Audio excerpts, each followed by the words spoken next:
Islam four you کے ناظرین کو محمد ہاشم الدین خلجی کی جانب سے السلام علیکم۔ امید کرتے ہیں آپ سب حضرات خیریت سے ہوگے۔ دوستو، اللہ پاک نے سب مہینوں کی طرح محرم الحرام کو بھی ایک خاص فضیلت اور مرتبہ عطا فرمایا ہے۔ اسی مناسبت سے ہم آپ کو محرم الحرام کے پہلے 10 دنوں کا ایک خاص وظیفہ بتائیں گے، جس سے آپ یقیناً دینی اور دنیاوی بہت سے فائدے حاصل کر سکتے ہیں۔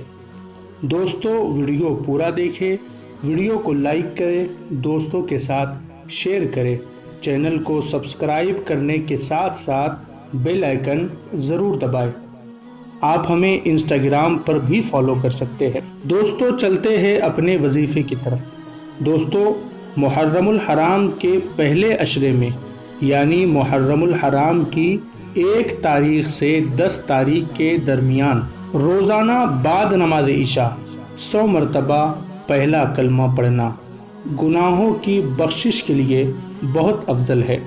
یہ عمل کرنے والوں کو بے پناہ دینی اور دنیاوی فائدے حاصل ہوتے ہیں۔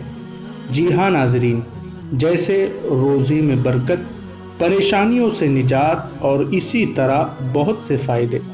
ناظرین، یہ چھوٹا سا وظیفہ ضرور کریں۔ امید کرتے ہیں آپ نے اب تک اس ویڈیو کو لائک بھی کر دیا ہوگا، چینل کو سبسکرائب بھی کر دیا ہوگا۔ اگر آپ کسی مسئلے پر ہم سے بات کرنا چاہتے ہیں تو ہمیں انسٹاگرام پر فالو کریں۔ اللہ آپ کی حفاظت فرمائے۔